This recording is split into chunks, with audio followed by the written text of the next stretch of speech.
Welcome back, everybody. Welcome home. Welcome to our study of the life of the Prophet Muhammad Sallallahu Alaihi Wasallam. Heartwork, Monday night for young professionals. It's good to have everybody here. Alhamdulillah, familiar faces, new faces. We are going to be continuing into the session or the point of the Prophet Muhammad Sallallahu Alaihi Wasallam's life immediately after Fath Mecca. Last week we talked about how during the opening of Mecca, there was a significant euphoria that the community felt, that there was this sense of gratitude to Allah subhanahu wa ta'ala. There was this sense of success and achievement that the Muslims had felt, because after such a long period of time, the Meccan phase initially, and then the Medinan phase almost entirely, there was no semblance of freedom for the Muslims to be able to go and travel to Mecca, to worship, to pray, to make tawaf, to visit the Kaaba. These were all things that were seemingly forbidden for them until this point. And then when the Prophet Muhammad ﷺ and the Muslims opened the city of Mecca, and now there is an allowance for them to be there, their entire disposition towards, emotionally changed. They went from being the community that was downtrodden to the community that was now in a place of success. They went from being the community that felt, completely and totally oppressed, to being now the community that actually had established themselves in the Arabian Peninsula as dominant. And so you have this interesting shift. And the one thing that we talked about last week was the lesson that Allah subhanahu wa ta'ala taught them immediately after in the Battle of Hunayn. So immediately after the opening of Mecca, there was a battle that took place where some of the tribes, led by the Hawazin tribe, decided that they were going to make their last-ditch effort to try to fight the Muslims and to try to complete and successfully do what the Quraysh were not able to do. And initially, the Prophet Muhammad Sallallahu Alaihi Wasallam and the Muslims, they approached this battle with a sense of confidence. And the Muslims especially had a sense of, confidence that almost caused them to be a little bit complacent with how they treated the battle. And they were the recipients of the first punch, so to speak. When there's like two boxers that are boxing, and like the first boxer that lands a punch, it sets the tone for the rest of the fight. And so they were the recipients, unfortunately, of the first punch, that this was something they didn't expect, that the Hawazin tribe was able to make a huge impact, a huge dent into their army. And they had to, and Allah Ta'ala describes in the Quran this moment, and he says that your hearts were shaking because you initially thought that everything was going to be okay. You were just going to stroll in there and you were going to win. There was going to be no problem. And then all of a sudden you got hit and your heart started trembling. And it was only after Allah subhanahu wa ta'ala sent down this sakina, this tranquility to settle you down, that was the only point in which you were able to finally come to your senses and realize that it has nothing to do with your numbers. That was really what the issue was. Their sense of complacency and their sense of, almost slightly taking it for granted came from the fact that they had 12,000 people. They had 12,000 Muslims that were on their side, and they had never had that kind of force before. They were always considered to be the underdogs, undersized, always counted out, never having enough. So now they're approaching their first battle where they genuinely feel like, wow, we have as many soldiers as these other massive armies had. But that number did not help them until they got their minds and their hearts in the right place. And then they were able to win the battle. And then we finished last week but with the story of the Prophet ﷺ distributing the spoils of war, and how there were some people that had initially just accepted their Islam, and in that initial moment they were people who were noble, they were the leaders of their tribes, and the Prophet ﷺ, in order to engage them and to give them a sense of welcoming, he granted them and gave them more spoils than he gave to, for example, some of the Ansar.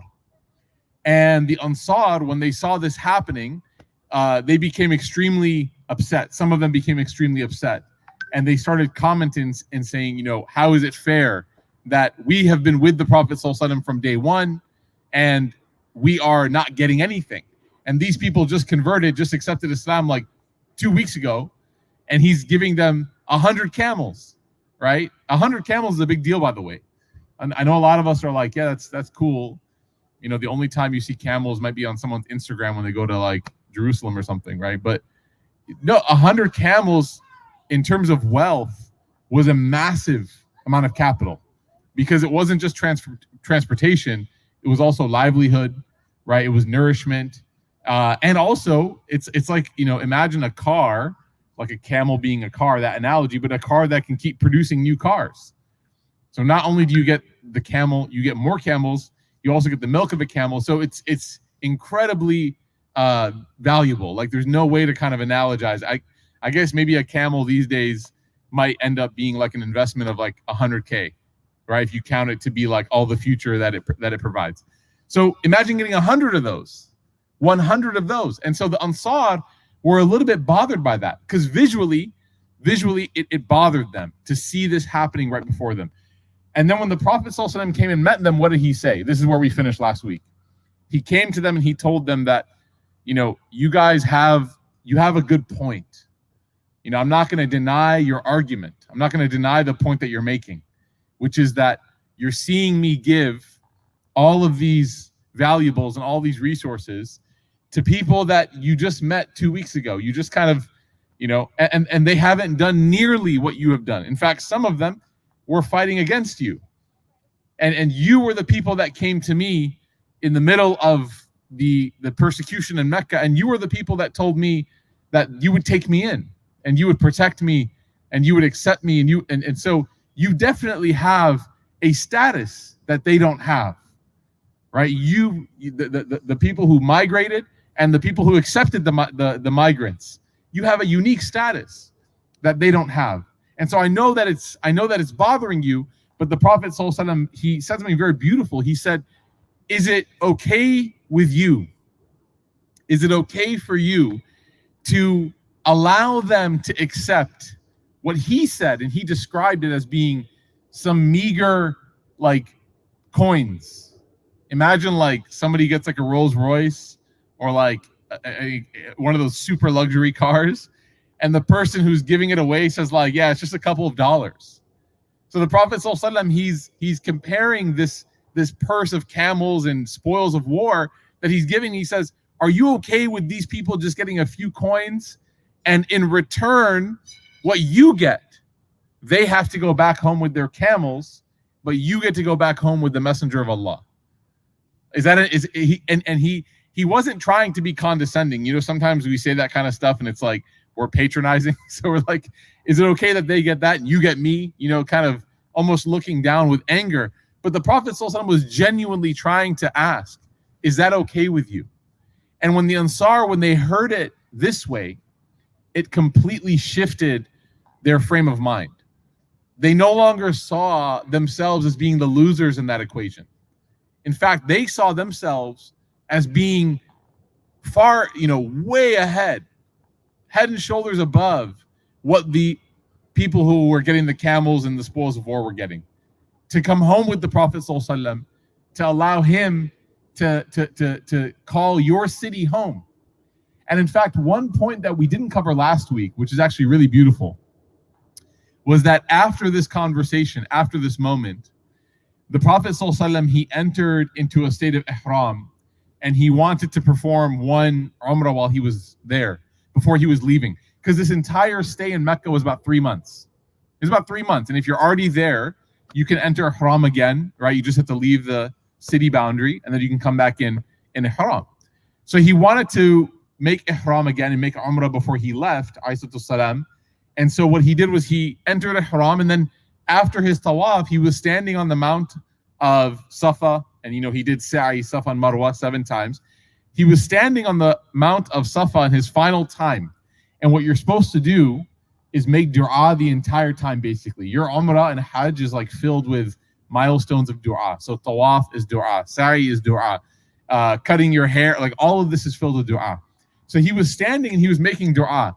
And the Ansar, it's kind of a cute scene actually if you think about it. They were sitting or standing just underneath the Prophet ﷺ because he was on top of the mount, and they saw his lips were like uttering that he was making dua for something, and they became afraid. They became scared. Why? Because Mecca is his hometown. You see a lot of people that leave their hometown for whatever reason, but they always have aspirations to return. It's common. It's not just like something, it's not something that, you know, the Muslim community only experiences. People want to eventually maybe go back home if it's what they want. So some people, they do have that aspiration. It's kind of built into them innately. So now that Mecca is open and it's no longer hostile, and the Kaaba is here, and the Prophet ﷺ, he loves the Kaaba, Allah changed the Qibla from Jerusalem to Mecca for the Prophet ﷺ, right? Because he loves the Kaaba so much. Their fear is what? What do you think they're afraid of? He's going to stay. It's it. This is it. Medina was just a temporary stop. You know, he went there because he didn't know. It was uncertain. 8 years, but now that Mecca's safe and not hostile, he can stay. So they're worried. They're scared. The Ansar are scared because they don't want the most valuable member in their community to leave, right? Medina became illuminated the day that the Prophet ﷺ went into the city, and they were afraid that he was going to leave. And so they were all kind of sitting beneath him. And after he finished making dua and he finished that moment, he actually went to them and he asked them, he said, you know, what were you guys talking about? Because he saw them all kind of chattering amongst each other. And he said, what were you talking about? And none of them wanted to say anything. They were like, nothing. And he was like, no, seriously, tell me what you were talking about. And they said, nothing, Ya Rasulullah. We weren't talking about anything. And he said, tell me, like, what were you speaking about? And the Prophet ﷺ, he said, and the Ansar, they said, Ya Rasulullah, we have this fear. We have this fear that now that Mecca is open and it's safe, that you would consider leaving, that you would actually consider, leaving Medina and coming back and living here. And the Prophet Muhammad ﷺ, he said to them, to reinforce them, he said that my life is with you and my death will be with you. That I'm not going to leave you. Like you are my community now. As much as my home was Mecca and I grew up here until I was 40 years old. Remember that. It wasn't just a matter of being 10. You know, some people in Dallas, they're like, you meet them, you're like, where are you from? They're like, New York. It's like, oh, cool, mashallah. You know, when did you move to Dallas? They're like, when I was 3 months old. It's like, you were born in New York and you lived there for 90 days. And you came here? Yeah, I'm from New York, though. We rep Brooklyn hard. It's like, you were a baby. You rep Huggies hard. That's about it, right? Like, you know? So that wasn't it for the Prophet ﷺ. He wasn't in Mecca for 90 days and then he went to Medina. He was there for 40 years, and then moved to Medina. So the idea of him wanting to stay in Mecca is a plausible idea, but he graciously gave his commitment to stay with the people of Medina because the city was blessed after he entered that city. So this was the conclusion of the opening of Mecca. This was the conclusion of the time now where Mecca became no longer hostile for the Muslims. It was actually a place of welcoming for them. Now, what happens next is something that it's almost like the domino effect of this situation. Because why? Up until this point in the life of the Prophet ﷺ, the opening of Mecca is very important because up until this point, there's a lot of public animosity towards the Muslims. A lot. I mean, literally every tribe from within, including some of the tribes in Medina, Banu Qurayda, Banu Qaynuqa, right?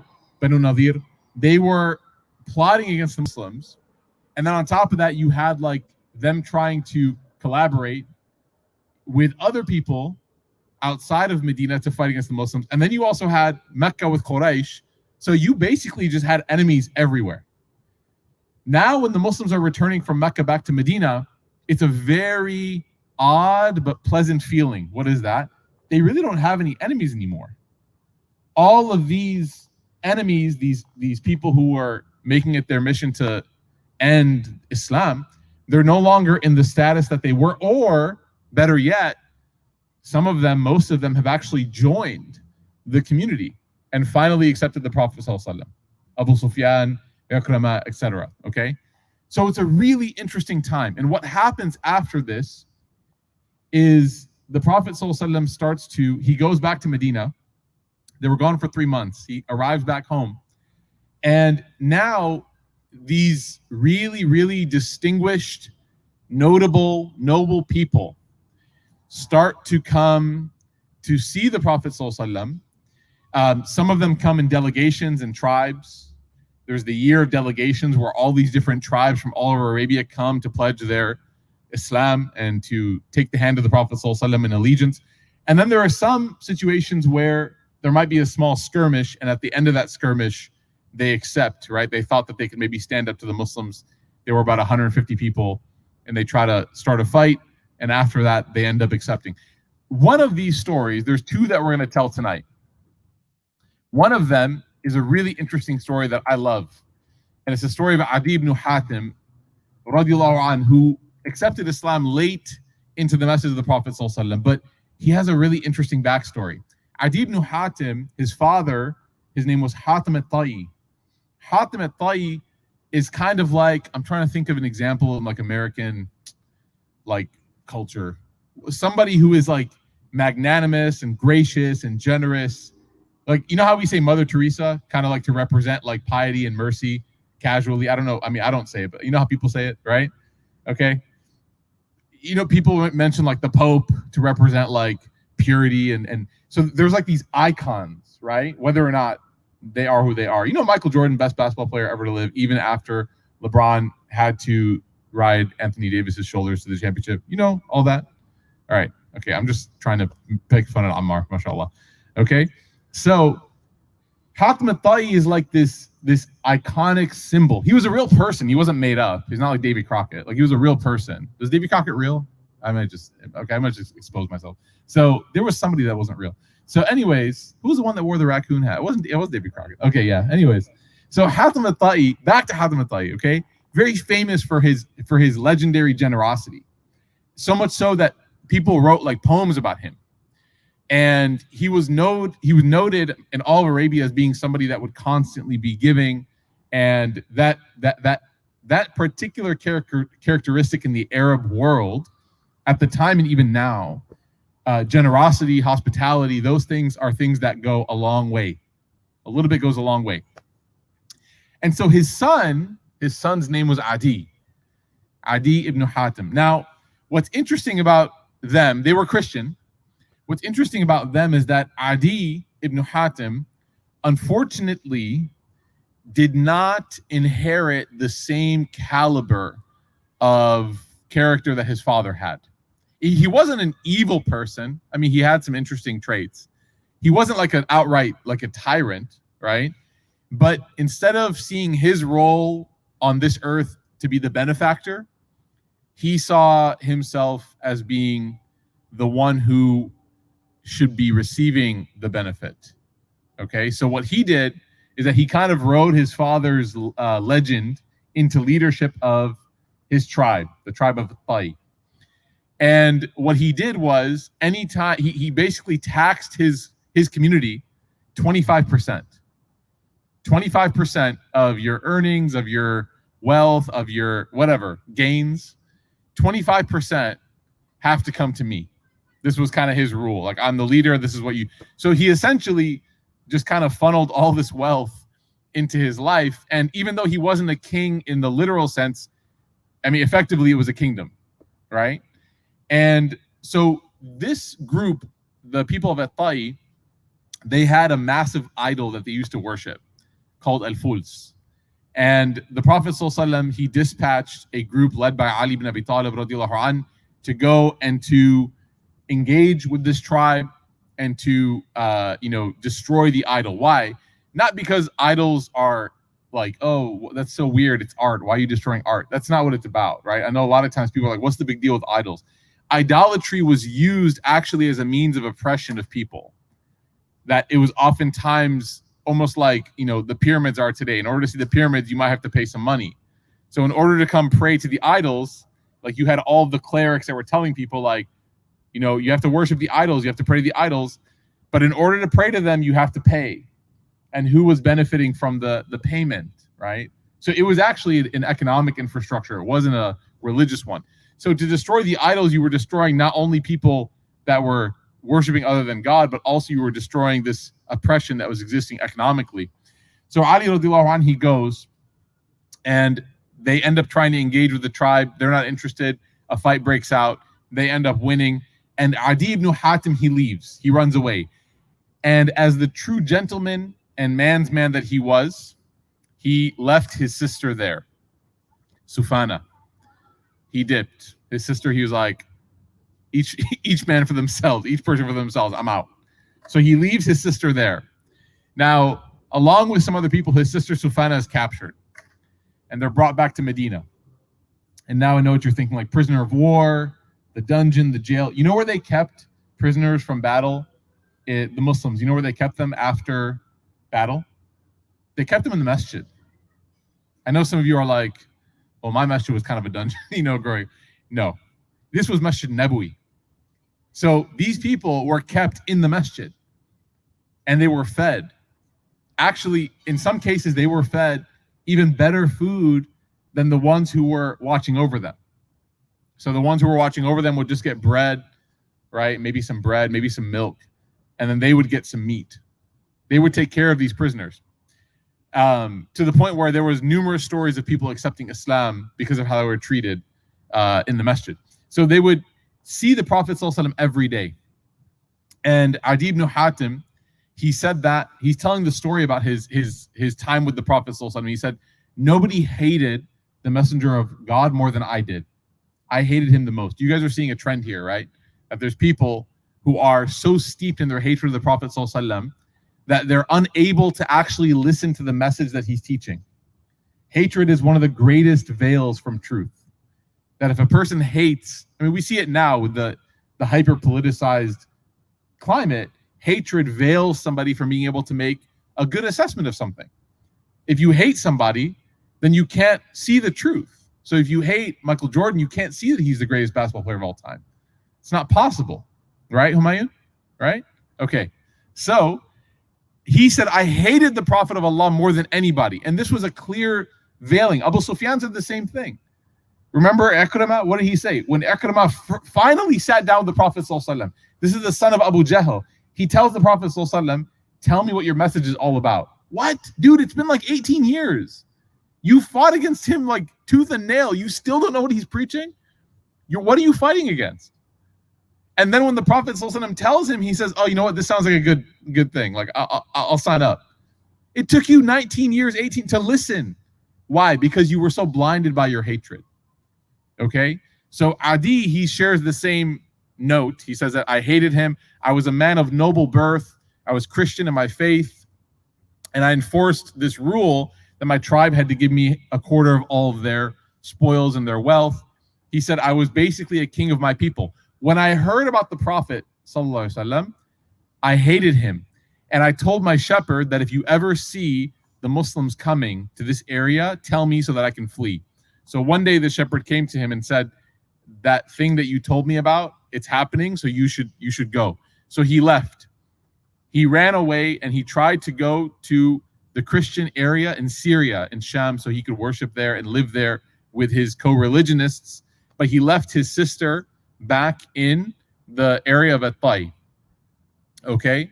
Now, what's interesting, subhanAllah, is that when his sister was in the masjid, she saw the Prophet Muhammad ﷺ, and she said to him, O Messenger of God, my parents are dead.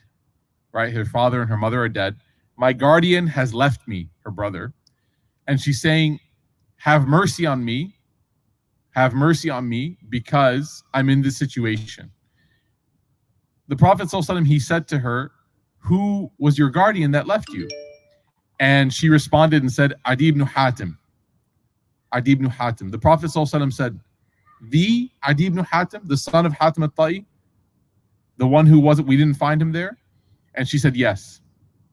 The Prophet ﷺ, he left. The next day, the same thing happened. Same conversation. Then the Prophet ﷺ, he thought about it and he left. The third day, the Prophet ﷺ is walking by, and Sufana actually says, I kind of lost hope. Like I asked twice and nothing happened. So I kind of lost hope. But who was there besides Ali ibn Abi Talib? This is interesting, right? Because Ali was the general of that group that went just prior. So Ali looks at her and he tells her, like he gestures to her, which is what? Him saying, try again. Try again. So Sufyan, she tries again. She says, please, like, listen to my situation. I'm not an enemy combatant. I was just there. My guardian left me. So the Prophet ﷺ, he says to her, okay. And he actually gives her a camel, which again, we've already talked about, is worth a lot. And he tells her that go ahead and I want you to travel to where your brother is. But he says, don't go right now because right now it's not safe. I want you to go with a large caravan. Traveling by yourself, for any person in the middle of the desert, not safe. I want you to wait until there's a caravan of business people going and you can just jump in with them.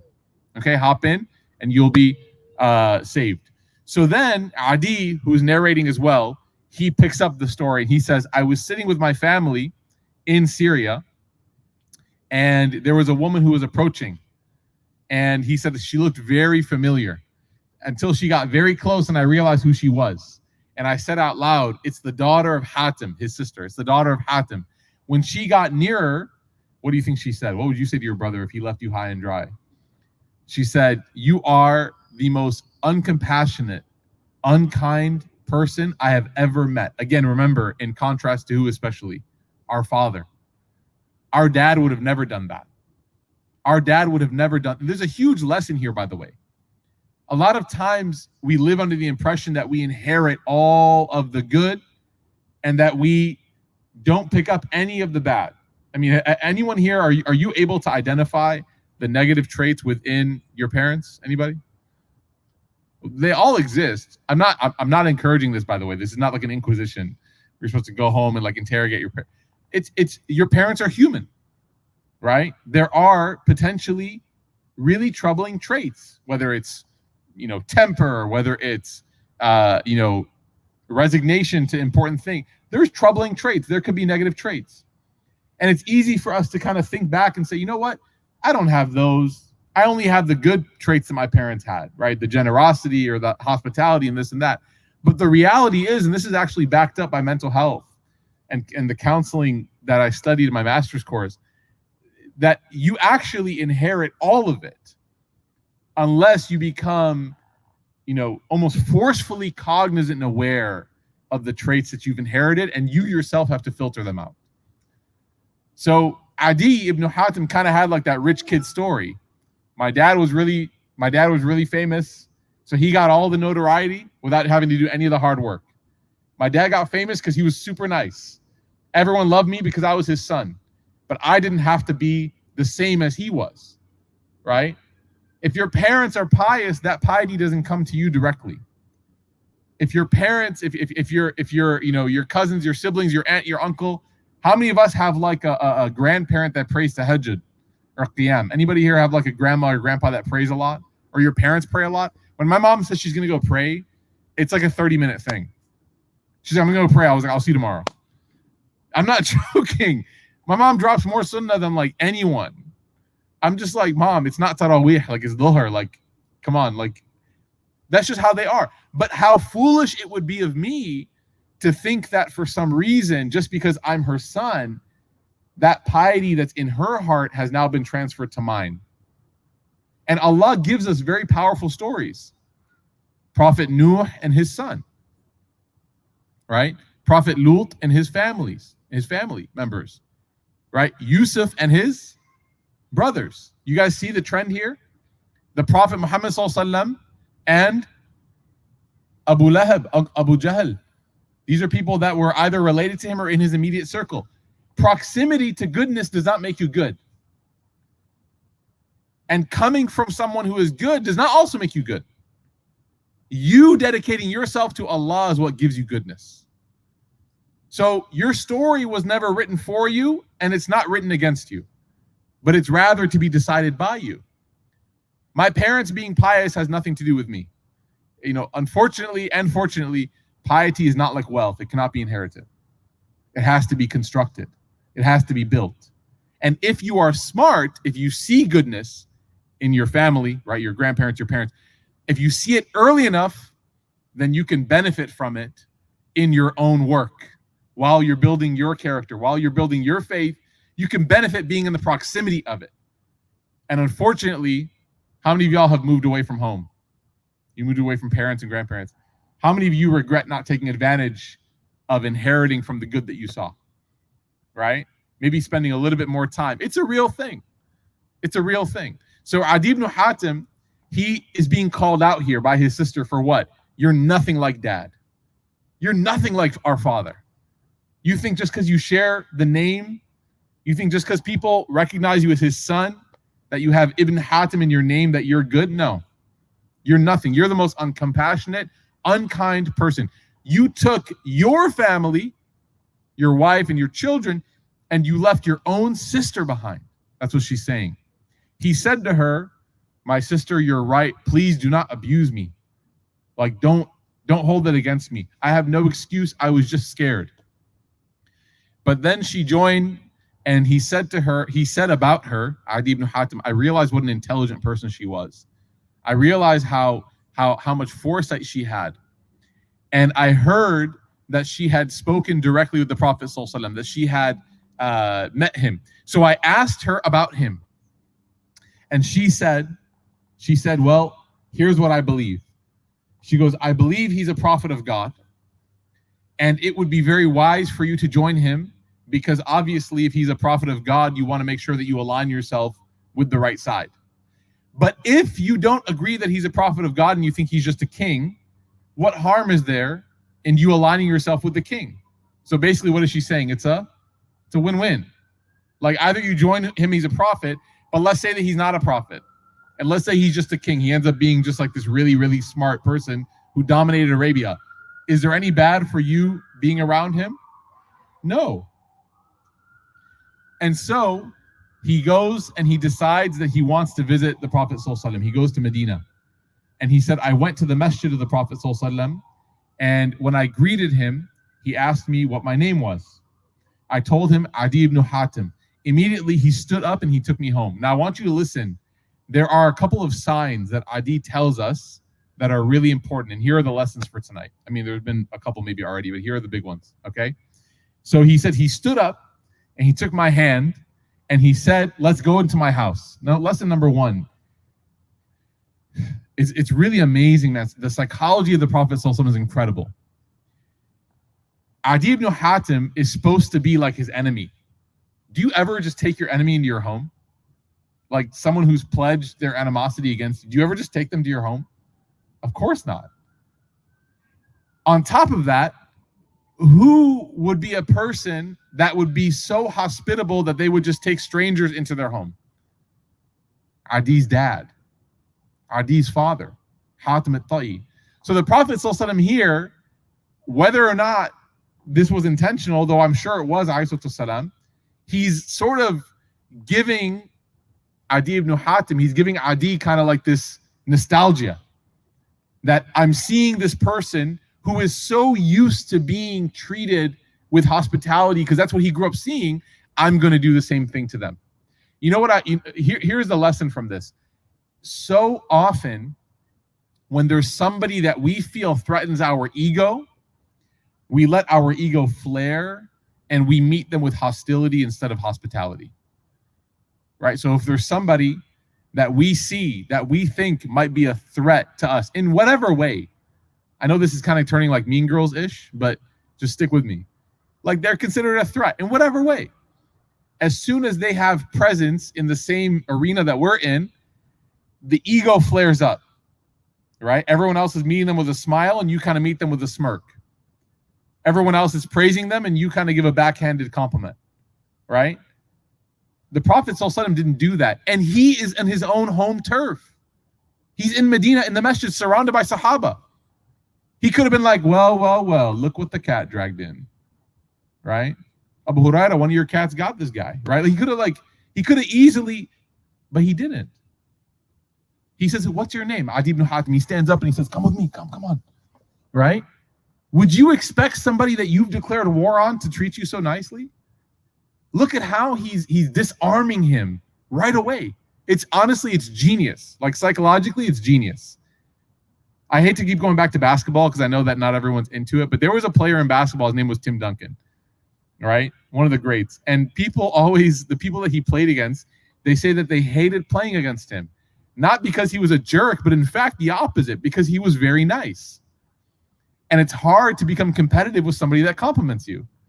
So there'd be a guy on the opposite team, and he would make a shot, and Tim Duncan would say, nice shot. And the guy's like, thanks. And Tim Duncan would just praise him and compliment him, and they're like, thanks.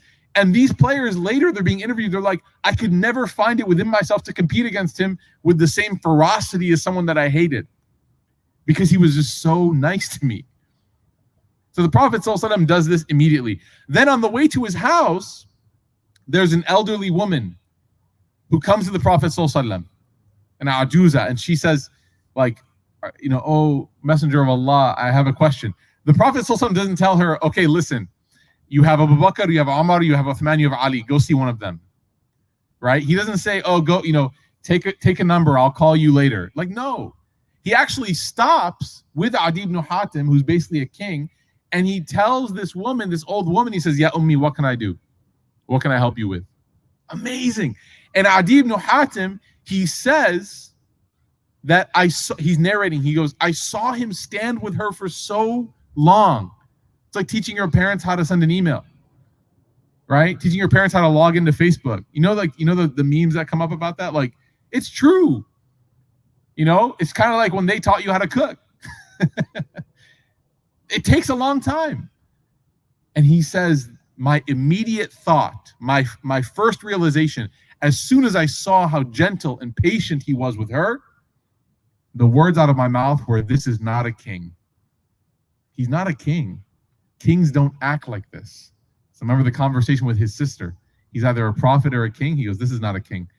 Then Adiy says, after he finished with the old lady, he took me to his home. And in his home, there was one cushion.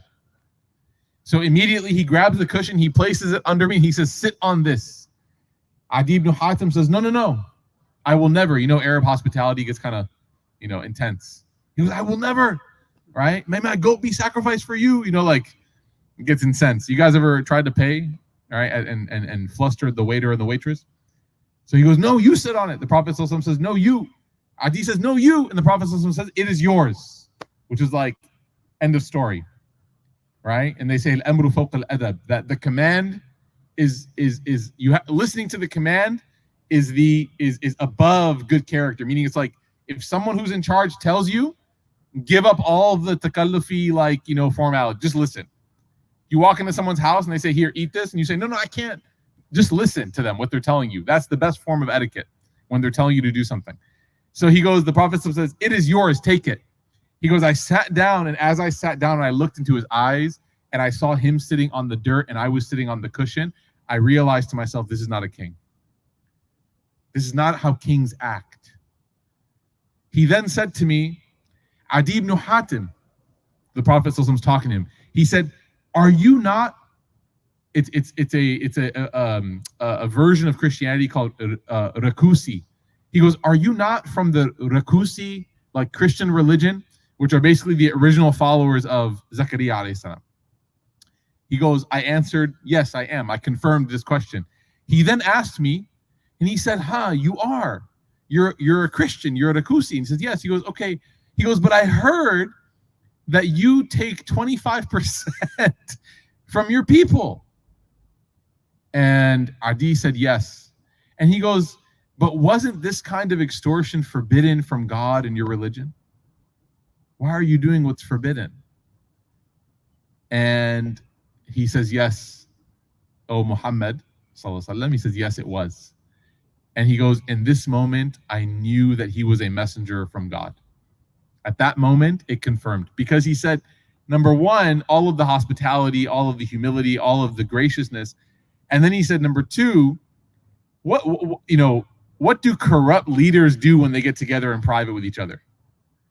They talk about how they've been able to, take advantage of their people, right? They talk about how they've been able to fleece and extort people and get past different, tax codes and all that kind of let them deal with it, right?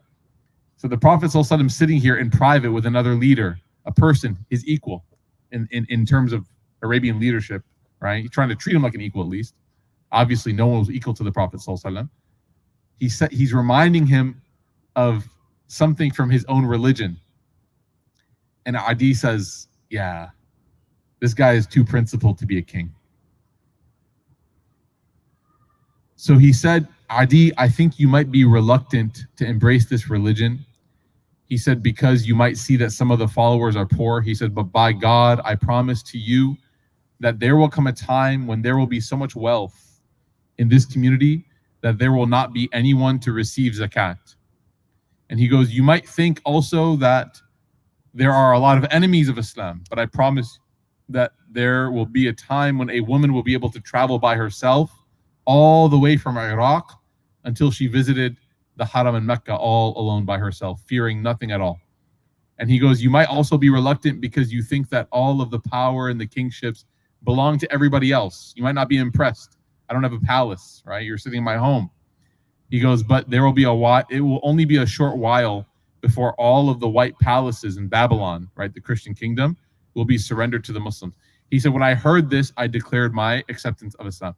So these were some of the prophecies that the Prophet ﷺ gave, and these were sort of afterthoughts, but the original moment of transformation in the story of Adiy had to do, number one, with the honoring that the Prophet ﷺ gave to Adiy. There's a hadith of the Prophet ﷺ said, إِذَا جَاءَكُمْ كَرِيمُ قَوْمٍ فَأَكْرِمُهُ, that if a noble person comes to you and their people consider them noble, then treat them with nobility, treat them with honor. So the Prophet ﷺ, he did this. Then number two, on the way, he doesn't stiff arm this old lady and tell her, yeah, take a walk, I'll be back. He doesn't forget about the quote unquote weak, as people say, of society. There's a hadith where the Prophet ﷺ said that your du'as are by your weakest in the community. Your acceptance of your du'as of Allah are in how you treat the weakest in your community. And every time I drive on the highway and I see someone begging for money, I think of that. How far have we as a society strayed from the original, principles of Isa alayhi salam, of taking care of those who were weak, who needed, right? And the Prophet ﷺ did not let his ego get in the way of honoring this person or of taking care of the old woman, and then making sure that he treated him with hospitality. And this was enough to soften the heart of Adiy ibn Hatim, somebody who admitted himself that he hated the Prophet Muhammad ﷺ. So this story is one of my favorite stories of a person who met the Prophet ﷺ. It's one of the most detailed narrations that we have from start to finish of a person who accepted the message of the Prophet ﷺ based on, notice how the Prophet ﷺ did not say a single thing about the creed or the practice of Islam. Nothing was mentioned. It was just how he treated this person, Adiy. So we ask Allah subhanahu wa ta'ala to make our character proof of our faith. We ask Allah subhanahu wa ta'ala to make our good character evidence of our belief. We ask Allah subhanahu wa ta'ala to clean our hearts from the negative character and characteristics that we have within us. We ask Allah subhanahu wa ta'ala to never let our behavior and our mannerisms ever be an obstacle on people's path to Allah subhanahu wa ta'ala. That if we are ever an obstacle on people's path to God, we ask Allah to forgive us for that and to make us people who are inviters, not indicters, that we open the path for people, that we don't close the gate, and that we are always and constantly welcoming, even in moments where we don't feel it within ourselves. We ask Allah subhanahu wa ta'ala to give us the strength and the generosity and the hospitality to be the best version of ourselves. Ameen ya Rabbil Alameen. Wa sallallahu ala Sayyidina Muhammad wa ala alihi wa ashabihi ajma'in. Wassalamu alaikum wa rahmatullahi wa barakatuh. We're going to be praying Maghrib, inshallah. We're going to be lining up for Maghrib. Sorry, guys, I know it's a little bit dark. We're going to be lining up in that direction towards the parking lot, like diagonally towards the parking lot, inshallah. So go ahead and line up, and we'll be praying Maghrib immediately, inshallah. Jazakallah khairan.